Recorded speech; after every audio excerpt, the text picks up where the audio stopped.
Oh, do I need to turn the TV down, man? Okay. You're listening to Cooper Talk. Welcome to Cooper Talk. I'm your host, Steve Cooper, and remember, I'm only as hip as my guests. And I got to tell you, people, this gentleman was on my show in April 11 years ago, and on my show in April 9 years ago. And at the time, I recorded at this studio on Olive Avenue right there in Burbank. And it was a great little place. And I was so happy when he came down. And he's got a documentary now called Hendrie. And my guest is Phil Hendrie. How you doing, Phil? Hey, Stephen. I was looking for our recent email exchanges, so I had the Zoom address properly, and it was pulling up 2015, and it was pulling up 2013, all these. I said, oh, my God, I still have these in the file, these old emails that we exchanged. Well, it's funny. Yeah. It's funny because the time, and you've been in the radio for a long time. Time passes. I just passed my 1,000th episode, and I was like, congratulations, man. Thank you. I was like, wow. And then you sit there, and then you forget who's been on, and then you're watching a movie, and you go, holy shit, that person's been on. But I want to talk about movies. I watched the documentary last night, and I really enjoyed it. And I want to ask you, as I'm watching it, Bill Hader and Henry Rollins, they're all mentioning, the first time they heard you. And I still remember, this is how you put an impact on people. I still remember the first time I heard you. It was my first marriage, and we lived in San Diego, but I came to L.A. Sunday night through Thursday. I had this little shitty studio in Hollywood.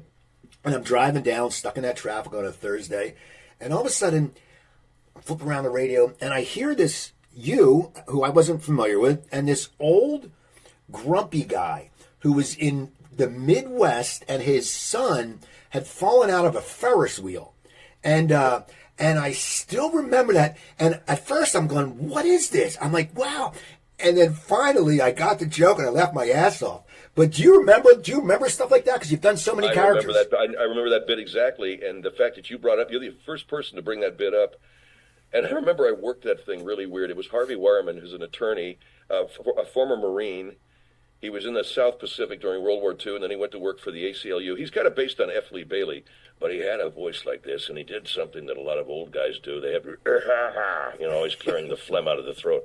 But my son, he fell out of a Ferris wheel. Yeah, and I think he bounced from bucket to bucket until he hit the ground or something. But what the hook was, I don't remember. I know it was in Indiana, and I think he was saying his life before he got to L.A. I'm from Indiana, Phil, and we lost our son. He just bounced from one bucket to the next, and I just stared at this. I don't know, man. So, but how does that make you? How does that make you feel as a creator? When I remember that, and that was from ages ago. And Hader in the documentary remembered stuff, and Rollins did, and Kevin Pollak. Everyone remembered these bits, and these are heavy hitters in the comedy world. How does that make you feel as a creator that you put that impact on people and you've influenced people? Well, it comes as a complete surprise. When I first heard it, it came as a complete surprise to me because, as I said to friends in recent days, I wanted to come back to Los Angeles because I grew up here, and the best place to be when you're working on the air is the town you grew up in. And I wanted to give full vent to the creative impulses that I had. That was my goal. I had no idea, man, when I got here that anybody in comedy would be listening to me. I thought I would just have listeners. I would have cats that would come up to me who were like, "Hey, Phil, I work in construction. You're really funny." Great, thank you. That's what I thought, And that I get a whole bunch of those guys, and that I'd be able to keep my job for longer than 2 years. That's the life of radio, I had no idea I'd make any money. I had no bloody idea that anybody in show business would dig me. Least of all, comedy guys, which I consider to be a whole other world beyond personality talk radio. And so it came as a surprise. I have a hard time still believing it, to be perfectly honest with you, that people like what I do that much, but I'm gratified, man, because it's given a whole new impetus to my career, And it's funny because, I'm doing stand-up again, but I did it for 8 years back in the day, and I was on the road. And comics, comics always bitch. That guy didn't deserve a break, or that guy didn't deserve a break. But you're one of the guys everyone respects. I remember the first time you were on, this guy, John DeCrosta, who's a comic. Big fan of yours. I know Johnny. He's a great guy. He was a guest before you. And he's like, can I hang out? Can I hang out? And I'm like, yeah. And it was just amazing to see the influence you had on people. And as I said, comics, we can be a bitter little bunch. But they all just liked you. Well, And the fact they thought I was funny. Can you hear that? There's a saw now going outside here. There's someone who is on a prominent television show building a house behind me. So in the morning, all I hear is ranchero music, because the cement finishers are all cats that come from Mexico, or I'm hearing guys with saws. So could you repeat your question? No, I'm kidding. How does it make... say that again.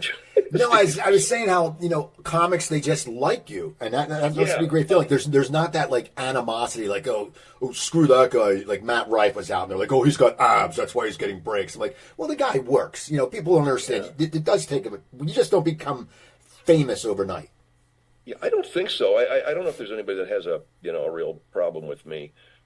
I think I heard once, I shouldn't drop a name, and I feel bad if this is true. If this isn't true, please tell me. But I heard that Johnny Knoxville thought I was some kind of an asshole, and I think I know why. I think I was sarcastic about his show, Jackass.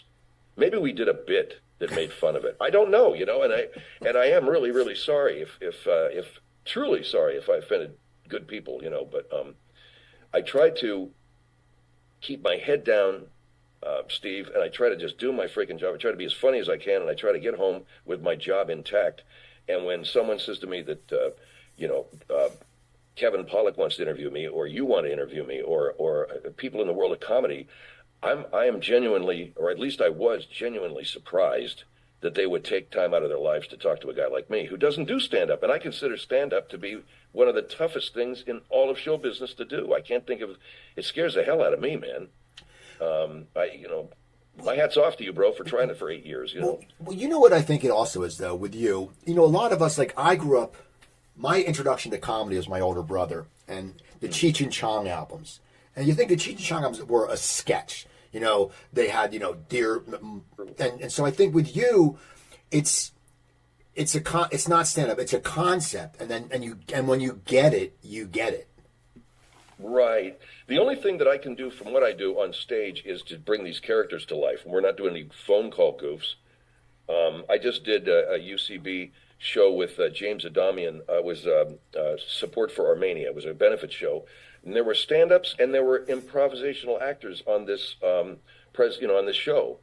And the stand-ups were great. The improv actors came out, and I know that all I was doing was my character, Chris Norton. I came out as this character that I do, who's this guy who thinks he's the shit, when it comes to sex. I came out, I did him doing this story about the movies he's making, and the audience loved it. They really did dig it. Maybe it's because they were expecting this kind of comedy. It is UCB, it is an improvisational house. But I think, that would be something I would do on stage, because damn, writing jokes is not my thing, so... Now the documentary, I want to talk about documentary, but first I want to talk about, I saw your post on Facebook. Has your episode of Grey's Anatomy aired yet? Yeah, it aired last week. Okay, last Thursday. Now, how is that? Because you were with Donna Pescal, and everyone remembers her from Saturday Night Fever. I mean, she's legendary. I love her. She's a great lady. She's got 2 boys, I think. She's got a husband who's a surfer. Donna's from Brooklyn. She moved to California. Her husband's a lifelong Californian who surfs. So here's a girl from Brooklyn who knows all about surfing because she's got no choice. They lived in Malibu for a while. And I told Donna, and I mean this sincerely, I said, Donna, you were the hottest chick in that movie. Oh, get out. No, you were. You were the hottest girl in that whole flick, And she still got, even on set there, she was getting recognized by crew and cast and people coming up and introducing themselves to her. She had a great show called Angie for 3 years that there are fans even to this day of. She's a real person. There's a damn thing about her that's Hollywood or hypey or star. Don't talk to me. Just a cool lady and a goddamn good comic actress too. Now, what's it like for you being on set? Because as you said, your show is boom, boom, boom, boom, boom. At set, you do a scene, you wait, you do a scene. Yeah. How do you adapt to that? Because once again, coming from radio, it's a boom, boom, boom. It is. I like it a lot, man. It's different. It allows me to invest in just a character. I think about things you don't even really think about in radio. I think about intention and where are the beats in the script and what am I going to really be playing here? Stuff that I've never done before, and I enjoy immensely. And speaking of Donna, she's a director as well, and was very helpful. You're on set with actors who are experienced and can assist you in any way they can in terms of that. So I dig it, man. I don't mind the waiting. Some people do. Doesn't bother me at all. Although when it gets to be like midnight, sure, I'd like to go home, wouldn't we all? But it's a great, in my opinion, it's a great way to make a living, and it's a natural progression from what I did on the radio, which is acting and creating characters. And let's face it, radio doesn't really exist anymore. So the need to move into new career directions is there, and thank goodness, I get jobs like that. Now, the documentary, our mutual friend Jordan Brady produced it. I love Jordan. He's got that nice Jordan's beard. Man, yeah. How did it all come about? How did it come about? Because I had just all of a sudden saw it, and I'm like a moron. I'm like, we have Apple TV, but then we have Amazon, and I'm getting it last night. And I'm like, I'm going into the remote, Hendrie, and it's your picture coming, but it's not the movie. I'm like, Jesus Christ! Finally, I search it, and I go, okay, so I buy it, and it charges my Amazon account, and it's great. But how did it come about? Because it must be something to get a documentary about you is, that's something pretty amazing. It is, man. Trust me, it's not lost on me. It blew my mind. And the first thing, what happened was Pat Reynolds called me, or Jordan might have, I forget who, but they said, we'd like to do a documentary. But Patrick Reynolds is our director, and Patrick's the guy that lugged the camera all over the place. Can we take you to lunch? I said, yeah. And so they have, their offices are out at Santa Monica Airport, which I find endlessly fascinating. They're probably tired of me talking about it, but the fact they're at an airport with this whole line of offices of filmmakers, I don't know. But anyway, maybe they can park their private jets there. But I go out there, and we had lunch, and they said, Phil, we'd like to do a doc about you. You've done this, you've done that. We think it's pretty cool.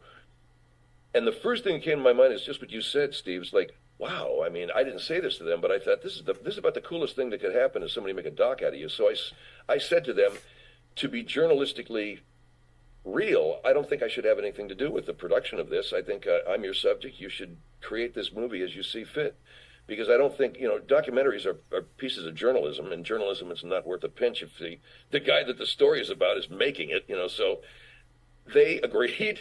And that point forward, it was just a series of events where Pat came out to my house here and interviewed me. Then we did a bunch of interviews in this Cadillac that he rented, which was pretty funny.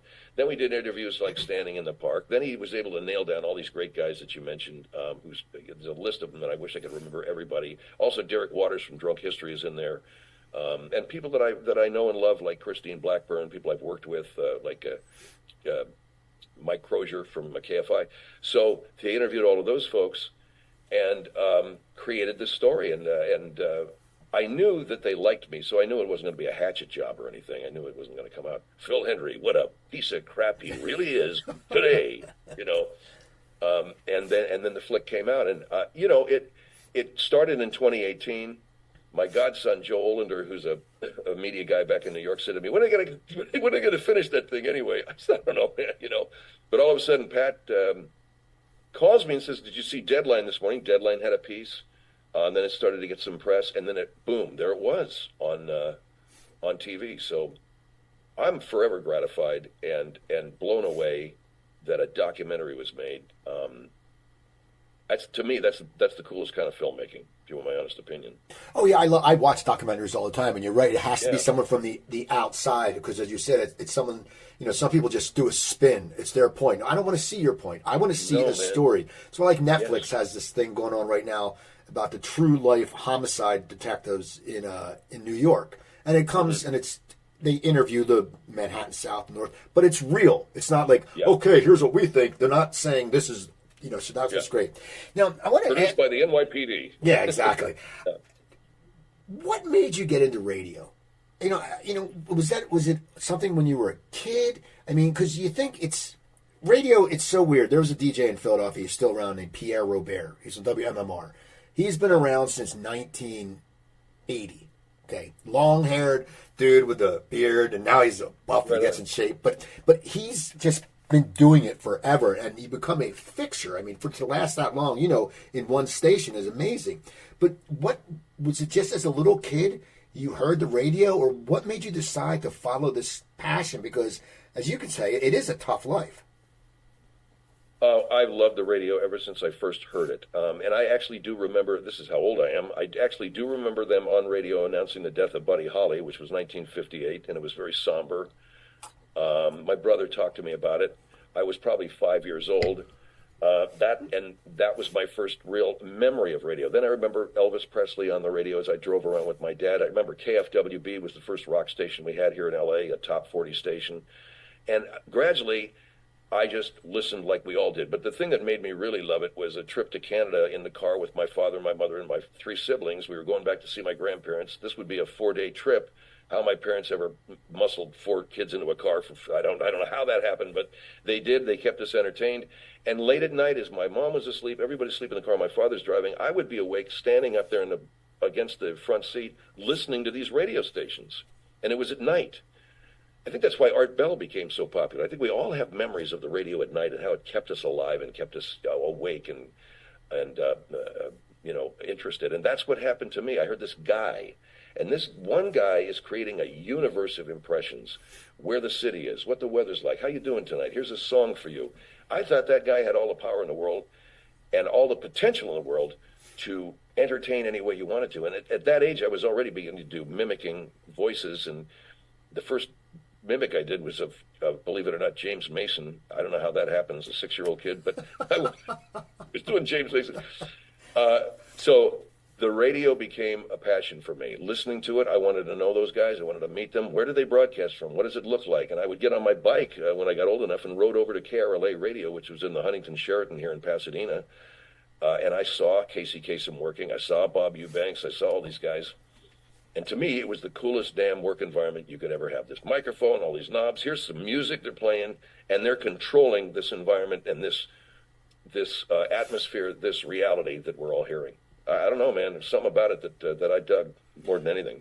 So how do you get your start in it? Like, okay, when I did comedy, I got out of college, and my mom gave me a paper to this something called the Learning Annex. They used to have these courses called the Learning Annex in Philadelphia. Oh, yeah. And you paid like $25, and you went into this. I took the train into Center City, and there was a teacher, and they taught us, not how to be funny, because I don't think people can be taught to be funny, but they taught you how to put an act together, where to go, and then that's what got the whole thing started. And you start doing it, and you start getting better. Well, how did you go about getting your first job? Because you hear about these like broadcasting schools, but I always think they're like bullshit when I hear like the commercials, like, oh, come to Connecticut Broadcasting. And I'm like, the Columbia School of Broadcasting. Yeah. Well, I actually answered a Columbia School of Broadcasting ad. I was in Orlando, Florida. I was 19 years old.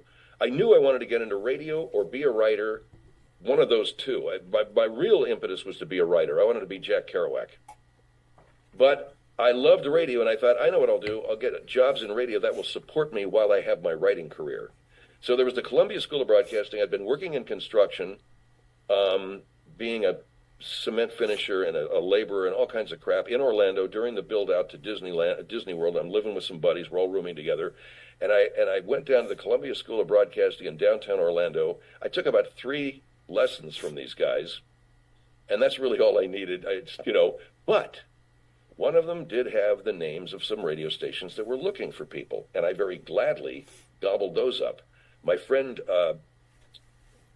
John Lander was doing afternoons at WLOF. The reason why I knew him is he was cousins with this dude that I was digging ditches with, believe it or not. He was actually his brother-in-law. He was married to this guy. I said to him, I'd really like to get into radio. How do you do that? Well, I'll tell you what, Phil, make it cassette tape, 2 minutes of you doing commercials, 2 minutes of you doing news. Go ahead, send it around, see what happens. That was what I was advised to do, and that's exactly what I did. And I hoofed this thing to radio stations all around the Orlando market. And one little station in Winter Park, Florida, WBJW, which they used to say at WKIS, you get a kiss, but at WBJW, So anyway, I get there, and I drop off the tape. Lo and behold, I get a call from Jerry Peterson, who was their program director. He said, come on in, Phil. Jerry was about 5'6", with one of those big booming voices, and a Beatle haircut. And I went in, and he offered me the, you've done this before? No, it's my first, we got this overnight shift, midnight to 6, on WBJW 1440 Winter Park. That was my first job. They offered this to me. Now, it was a directional signal at night. People in radio know what that means. During the day, the signal goes everywhere. At night, they point it in a certain direction. So I had the station, midnight to 6. The directional signal for Phil Hendrie pointed to the ocean. As my program director, Jim Boynton, said, there's nothing out there, Phil, but rockets and and fish. So you're not talking to anybody. There's Cape Canaveral and there's fish. So that was it, man. That was how I got my job, But you started also, in the early days, you were doing music. You were spinning. Yes. So when do you decide, because I have a friend who does that at a station here in New Jersey, and it's sort of boring. Like I tried to tune in one time to hear him talk, but he doesn't talk. And then like they go to commercials now, like every 5 minutes, and then it's the weather that's pre-recorded and that. When you decide that this isn't what you want to do, because once again, you said you wanted to be a writer first, but you have a creative outlet. So when you're sitting there going, "Hey, this is Phil Hendrie from such and such. Here's Inagata Davida by Iron Butterfly," it can't be that fun for you. No, it was horrible, and it was 17 years of horrible.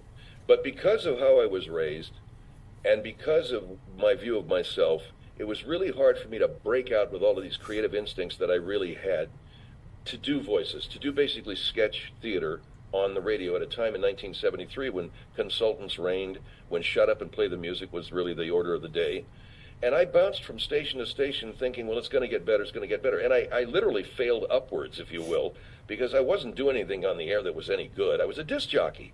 And it was at the time, Steve, in FM radio in 1970s when album rock came in, when all you did was like, that was the Grateful Dead, and you talked at this level. You didn't, the Grateful Dead there, and we also had the Eagles, and coming up this weekend at the Tangerine Bowl would be Heart, and, that kind of crap. Don't butt your cigarettes in the AstroTurf. And so that was it for 17 years until finally, after a series of firings and personal crises, I looked in the mirror one day and I said, I got to make this happen. I know I got talent for this, and it isn't just spinning records. And so I threw caution to the wind. I was 38 years old, and the thing you tell yourself, and this is what makes it happen, for anybody listening, this is how it happens. You stop caring what's going to happen. You stop caring about what's going to happen after you make this move. Even if you fail, you don't care, because you have to express who you are. So, as my acting teacher, Daryl Hickman, said, get in there and speak your truth. What if people don't like it, Daryl? Well, you'll have spoken your truth. And that's always a possibility. People won't like it, but you've got to be who you are. So I made this tape of me doing voices, of interacting with myself, of doing these characters. And I sent this tape around, the first real good audition tape I ever sent. And I got an offer, not from, I thought I was going to be having to go to New York State or somewhere in the Missouri backwater. I got an offer from a station up the road in Ventura to go on the air and do whatever the hell came into my mind. And Rich Galano, my program director at the time, said, just do your show like you're not going to get one phone call. And that freed me to just bring every creative instinct I had to the table. But that's really what kicked it off for me. Well, when you said, though, the 17 years, and we can all say, just don't care, but we all still have, if we're creative, we have that starting in our head that we worry. And we wake up in the middle of like, holy shit, how am I going to pay my bills? How did you keep grinding it out when you knew you were good enough, but you knew you were in the wrong place? I mean, right. I think physically. So how do you sit there and all of a sudden say, you can say you look in the mirror, but I mean, was it just, you just were working for assholes? Or, because we all want a security of a job. So that must have been very, very hard for you. And what kept you focused? I think what happened for me is that I was keeping a lid on my real creative instinct, at times telling myself maybe I'm not good enough for this, although I didn't really believe it. There was a period in the 80s when I took photography. I jumped into some acting classes. I took an acting class from the Groundlings. I'm thinking, but the thing that I told myself was, why are you quitting? Why are you giving up on this? You know you got talent for this, man. You could go off and be an actor or be a photographer or be a writer, but you know you got talent for this. So I stayed with it, but never really giving myself freedom, because I don't want to get fired, because maybe I'll learn something as I go, because I had a girlfriend at the time who thought I was really hot shit doing this stuff, or I had a house that I had to pay the rent on or something. But now I'm getting into my early to mid-30s, and the freshness is wearing off. I see other friends of mine kind of doing better. I see other cats in entertainment doing way better, and I know I'm funnier. I know I'm at least as funny. And the other thing that really bothered me was I've been having to pay lip service to all this crap music I was playing. I like rock and roll, dude. Don't get me wrong, but now classic rock was in. So now I'm an oldies jock, and I have to kiss Led Zeppelin's ass every day. And I get tired of kissing Led Zeppelin's ass. They've had their ass kissed enough, So I got fired from that job, classic rock at KLSX. I finally got a talk show at KFI, but again, I still had the governor on the carburetor, man. I wouldn't let myself go past interviewing people and giving these opinions until I got fired from that job. And that's when something snapped, and I said, if you don't get off your ass, and I don't care, Phil, if people think you're the weirdest motherfucker that ever walked the face of the earth, if you don't get off your ass and do exactly what your instincts tell you to do, you will have no life. You'll be a midday jock on a beautiful music station for the rest of your life, man. You'll be working at Coast for the rest of your life. So, and no offense to anybody at Coast, but it's not my thing, is what I'm saying. So I did, and I told myself, you could lose, you could fail, you may not, this may not work, but I don't care, man. I'm going to do it, because something deep inside of me told me that I would be good enough, and that's what happened. I hope that answered your question. Yeah, it did. Yeah, because I always wonder, because everyone goes, now people talk about imposter syndrome and all this stuff that goes on mentally. Now, that happens all the time. Sure. Now, your first day when you're pulling out this new Phil Hendrie, you're at the station in Ventura.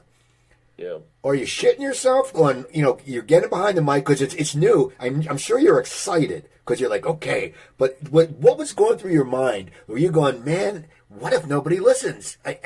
What was I was having fun. I was having a ball. I wasn't even thinking about nobody listening. Right away, it clicked. Something clicked in that had never clicked in before, and that was, people can't help but listen to this. I was convinced people would listen to it. Now you're hearing the real Phil, and I was doing character voices, interacting. I wasn't doing the phone call thing yet, but I was just. And here's a story. We have here's a congressman who believes that we should have school lunches.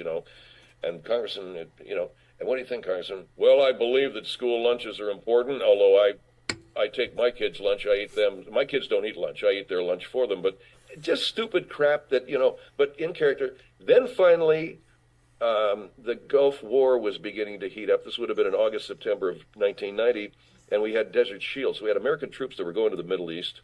There was a great deal of emotion in the country over that. There was a great deal of emotion in the country over the possibility of war in the Middle East. And so I was listening to this, and I came to the air one day with this Iraqi character that I'd invented. And his name's Raj Fahneen, and I'd like the opportunity to tell you what I think of Saddam Hussein. He's a good guy. A lot of you people got the wrong idea, this kind of crap. And that's when my engineer, Greg Glasser, said, there's people calling, and they want to talk to this Iraqi guy. And I said, really? Yeah. They think he's a real guy. I said, okay, great. Send the calls through. And that's when I found out that if you're earnest enough, if you are serious enough, and you're not broad and sketchy and silly about it, you can sell anything. You can sell any point of view on the radio. So that if you are talking about witches flying into the turbines of jets on Halloween night, if you're a guy who, look at Phil, I'm not saying that this happens, understand, but I know it's been reported. That's all I'm trying to tell you. You realize you sound crazy. Believe me, folks, I don't believe it myself, but I've got pilots that are telling me they've seen witches and goblins. I don't know, You try to sell the thing as best as you can. People will call, man, and they'll say, run that by me again, man, because I'm a pilot, and I've never seen anything like that, Well, it is funny, because I go on TikTok every once in a while. I do this character called Kid Koopy, and I pull my glasses down, I put my hat on, and I was sitting there, and I did it during the Super Bowl when the Eagles were playing, and I had like 10,000 views, and people were like, typical Eagles fan, and they thought I was real, and I was cracking up, because we think, because you know what, you're right, you hear, a lot of us were brought up hearing the radio, it's true, it's not TV, it's true. So how would you develop the characters? Would you just sit there? Would you sit down and let's say, okay, I need a character for the show tomorrow and write it? Or would you just be, let's say, driving and all of a sudden, like Bobby Dooley pops up in your head? I mean, how did you create the characters? That's how it happens like that. It happens organic. You hear a voice, you see someone, this being broadcasting. I don't know if visual actors are triggered by a voice or not, but I was.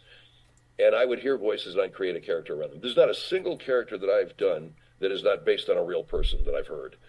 Bobby Dooley was a woman that I heard in the Valley on KABC. She was on the radio calling in about some crap. I don't know. Jay Santos with that thick Baltimore accent is a guy that I heard on KFI. Some caller called in and said, I think this whole thing's a bunch of bull crap. And let me tell you something. And I didn't think anybody sounded dumber in my life than that guy. Steve Bozell is based on Dick Vermeil, the head coach of the Philadelphia Eagles. Dick was not from the South, but he broke into tears a lot.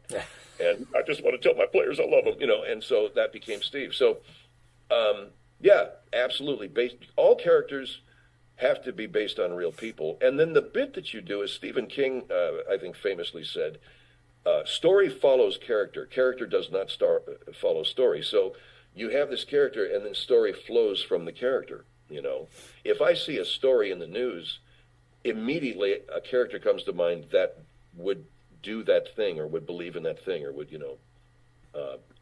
behave that way. So that's the process. Do you think of scenarios that someone might ask a question because when you go, you're thinking on your feet, but it's like anything. Sometimes you think of a scenario like with comedy. Oh, well, if someone says this, if I do this bit, they said, oh, well, I can riff off this. Do you have scenarios like when you're Bobby Dooley, if someone calls, oh, you're just an awful bitch? Do you have scenarios in your head already, or do you just go at the moment?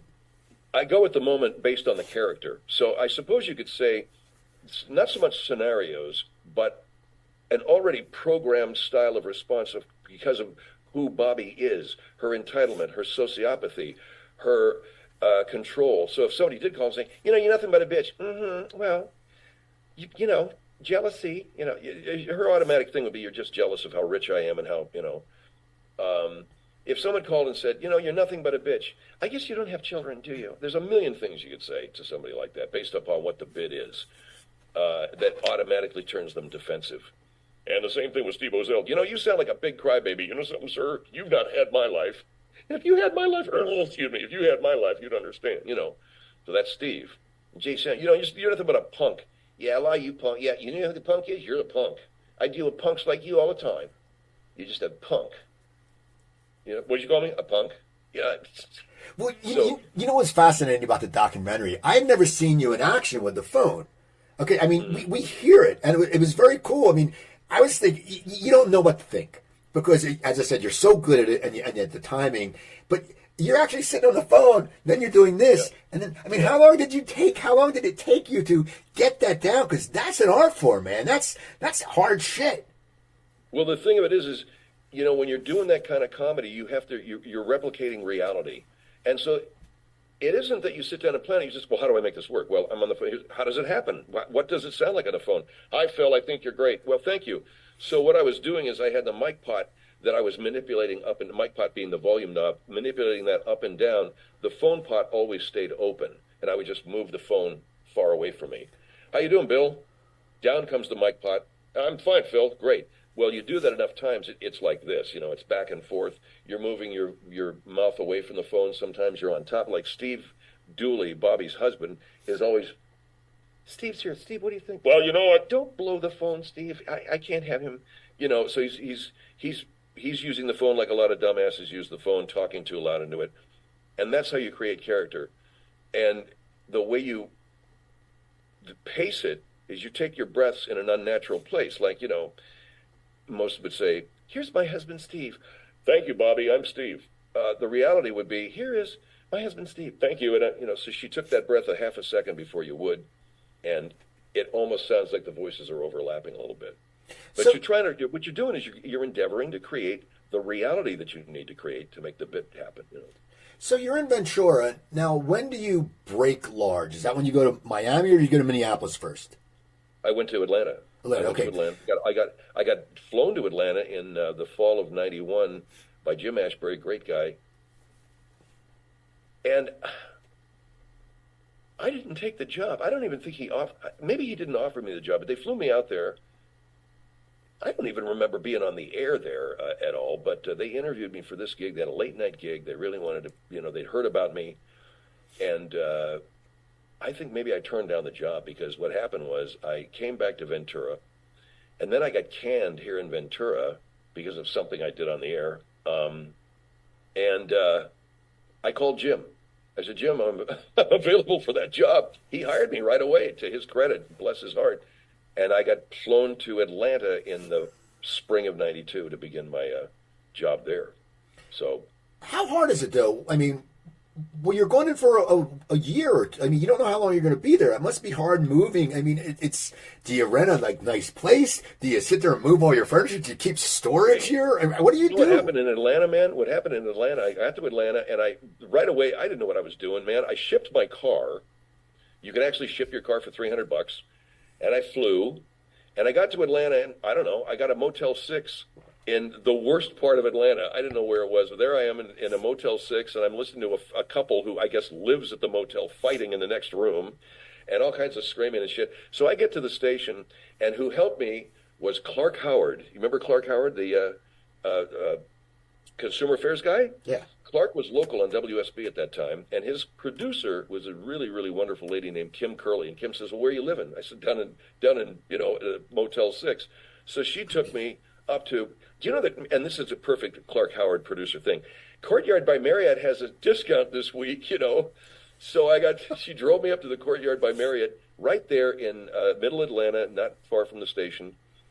I got that, and then she took me driving, Kim, bless you, Kim, wherever you are, she took me driving around town, and I found this awesome duplex not more than, I don't know, a quarter mile from the radio station, rented that from this elegant elderly woman, and the guy that was her sort of property keeper says, "How you doing, Phil? The lady lives down the street. She needs to talk to you before you rent it." "Sure." And I walk into this living room, and there she is almost in a throne with her hair up, and she has all the southern things. "How are you, Phil? How you doing?" "Great." "You in radio, huh?" "Yeah. I used to do promo work for Bill Drake."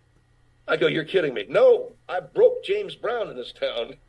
So she was doing a record promotion, and she broke some of James Brown's records in Atlanta. So we, boom, hit it off on the radio thing, and I rented the place. And I was home, man.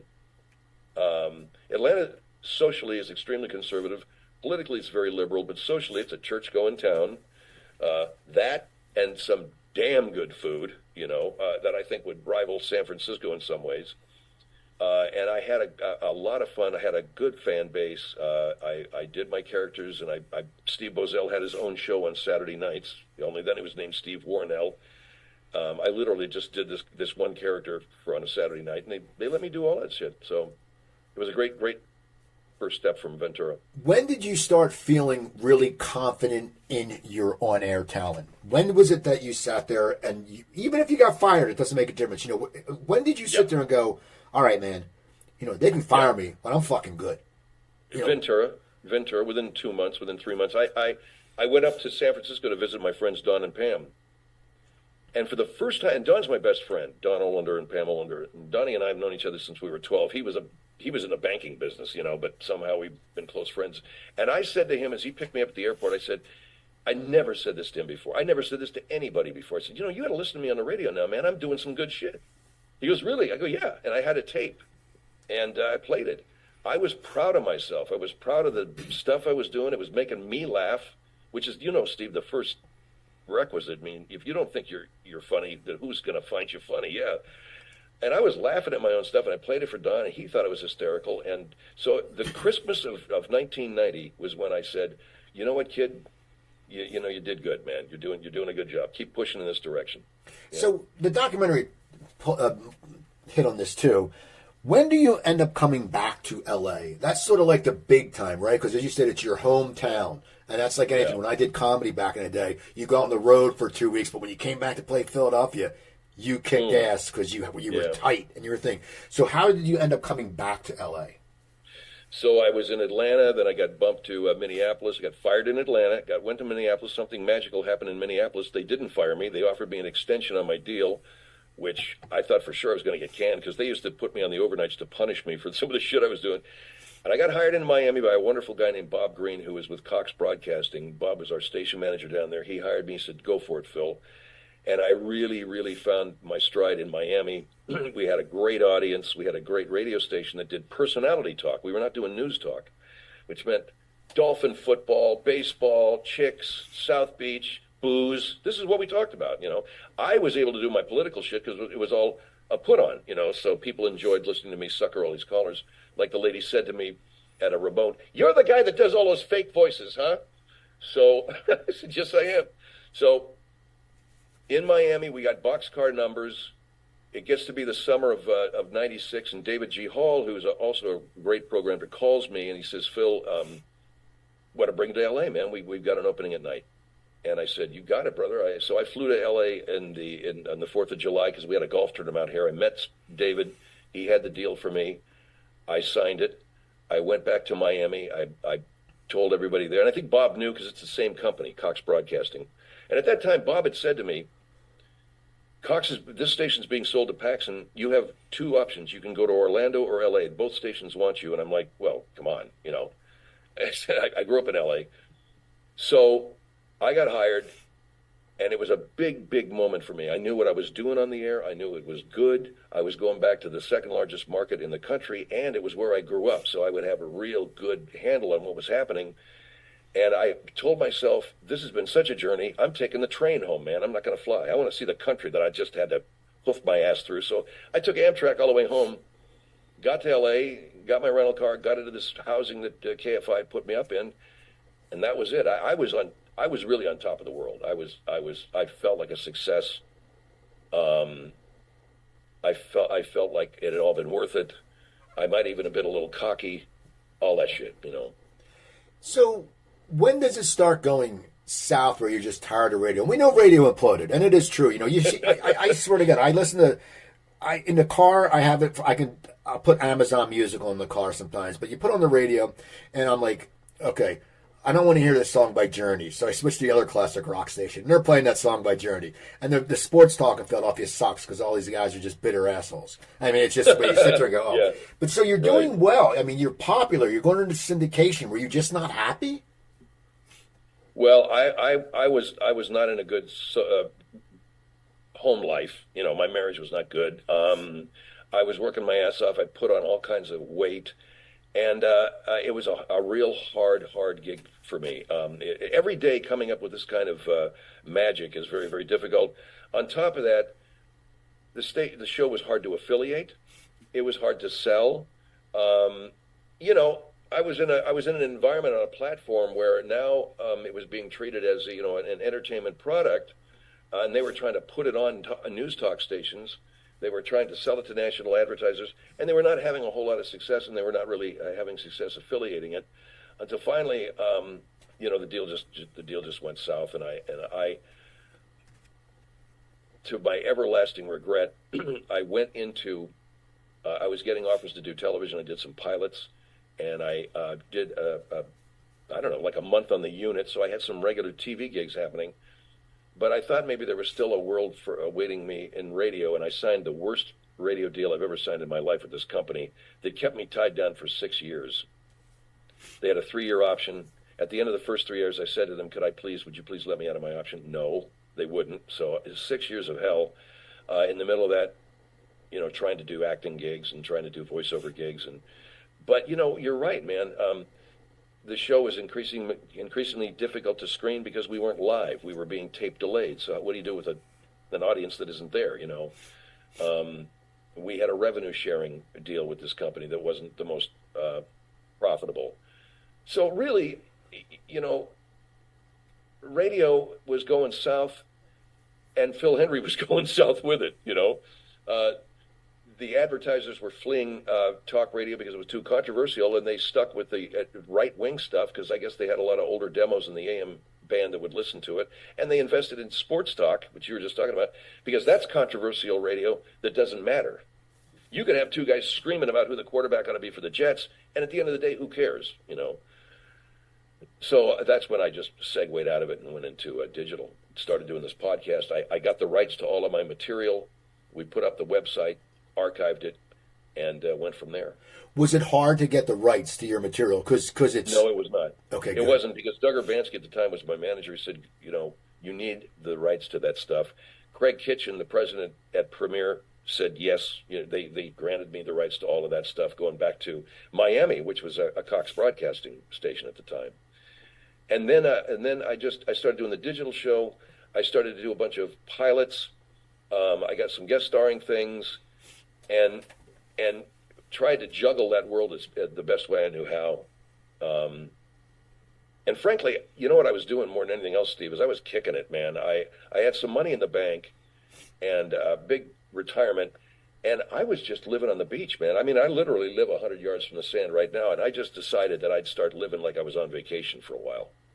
Well, you should. I mean, the thing is, you're living. You had a grueling schedule. Now, when do you start transitioning into voiceovers? Because I mean, that's perfect. I mean, if someone was listening to your show and they're saying, okay, well, he fools people. I mean, was that an easy transition? Like, because people probably knew you in LA. I got offered, the first thing, I was in town, I was back in LA not more than, when was the first one? I was living in Westlake Village.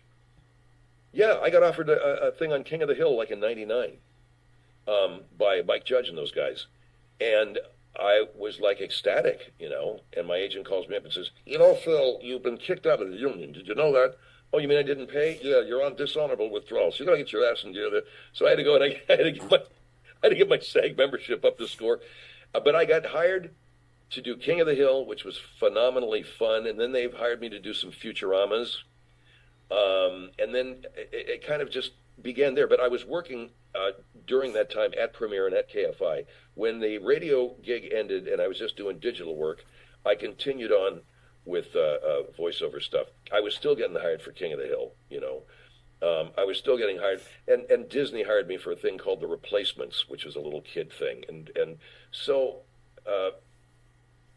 that became, another avenue of revenue. I can't say that I was really in love with doing animation at that time, but I've grown to like it because I've grown to understand character work a lot better than I do, and now, we just got done doing a run on F is for Family, which has ended, unfortunately. I worked with Tom. I worked with some great people at Disney. Let me ad-lib my parts in a show called The 7D. Sherry Stoner and Tom Ruegger. So now you get offered jobs where people know what your strengths are, and they want you to work there, and they're like, "Oh, we know what you know how to do, so will you do this for us?" And that's the best, man, to be honest with you. What do you like about digital now? Because I got one more story. I got hired early on in Rick and Morty as principal of Vagina. That's the biggest success story in terms of recognition. I had eye surgery, okay? I had a muscle imbalance in one eye, and I was going in for eye surgery and laying down. The anesthetologist suddenly looks at me and goes, "Were you principal of Vagina in Rick and Morty?" I go, "Yeah," and then everything went black. No, your website, it's great, and it's a good website. That's so important. I was just thinking, I was talking to my wife about this the other day. I wanted to check a menu on a website. Just check a menu, but they always make you want to order first. I'm like, no, you can't navigate it. Yours, you can navigate. What do you like about the digital world right now? What I mean, you're happy, and I could tell in the documentary, and you have the acting, but what makes this? Is it because you're at home? It's because you can do the content when you want? Or what makes you happy with this? Well, first of all, it's where it's at, man. That's where the world is now, the digital realm. Radio is, no one's listening to it anymore. So I feel like I'm in the middle of it. I could do whatever I want to do, keeping in mind, that you got to make advertisers happy on the digital platforms as much as you did in radio. But there's a wider array of advertisers who probably are more tolerant of things than others. But you still have to be conscious of that. But you can do just about any damn thing you want to do as long as you put a rated R on the end of the thing. I can create any way I want. I can work when I want, not when I want. We have, like I say, our archive and our subscriber base, and we have a good mix of advertisers in there. So it's a business that you run, which is kind of like running a restaurant, man. You're cooking the food, you're cleaning the toilet, you're doing everything, man. You're monitoring all of your subcontractors. You're making sure that the web people are developing it right. You're making sure that stuff's getting posted. You're working your ass off, but you own it. You run it. It's like your own little radio station, if you will. And it can be as big or as small as you want it to be.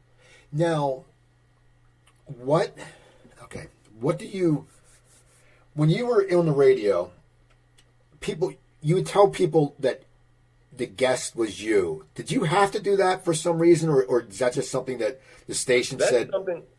That's what Craig Kitchen came to me, who was running Premiere, and I was still syndicated at the time. He said, "We found, Phil, that time spent listening on your show goes up when people know what you're doing." So that was a calculated decision based on research that said people listen longer and more often if they know you're doing the characters. Now, what I should have said to him was, they figure it out anyway, but I think they wanted to speed the process up. And so at the end of every hour, I would say, by the way, that was me doing all the voices, as a way of, I don't know that it had any impact, to be honest with you. I think we had a really loyal quarter hour. I think we got by quarter hour, I mean, these are people that listen consistently to you through a quarter hour, and that's what ratings are based on. But our show was on traditional talk stations, so you're trying to sell a comedy show in the middle of all this serious news talk, you know. Now, what was your favorite character? I remember you had a character that was it was the black man in Orange County. He used to sit there and go, I'm a black man in Orange County. Oh, I don't remember that character. No, I remember you did a phone call one time. I had a gay guy. Oh yeah, gay man. Yeah, it was a gay man. Okay. A gay journalist, Doug Danger. I'm with the Orange County Courier. And let me tell you something, Phil. I don't play this anymore, these straight people. You know I'm gay, right? Yeah, I know. Okay. So this guy says to me, I said, I'd like a pack of Cools. I don't know. I'd like a pack of Viceroy cigarettes. And the guy looks at me like, what?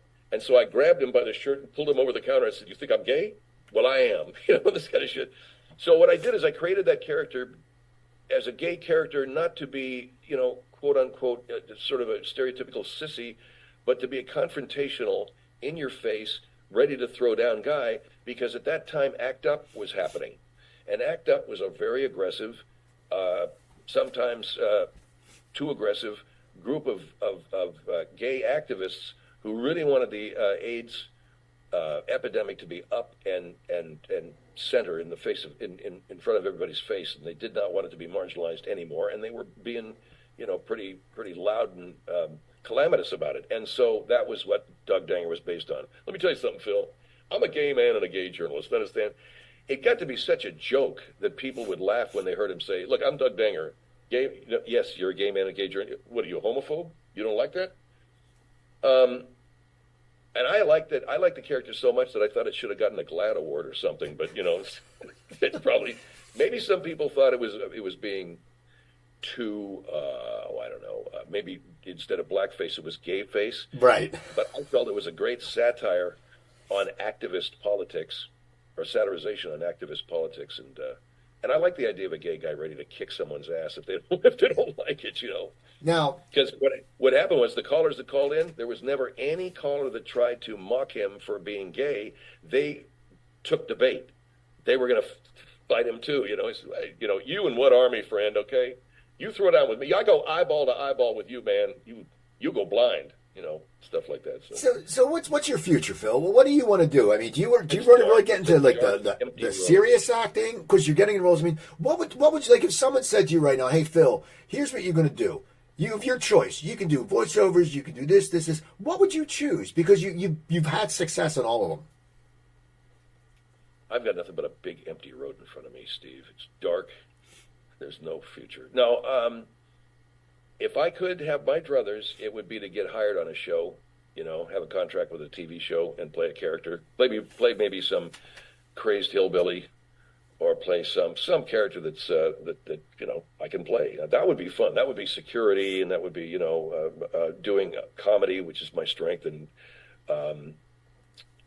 be working in a visual medium, which is where I think I really probably belonged all along, to be honest with you.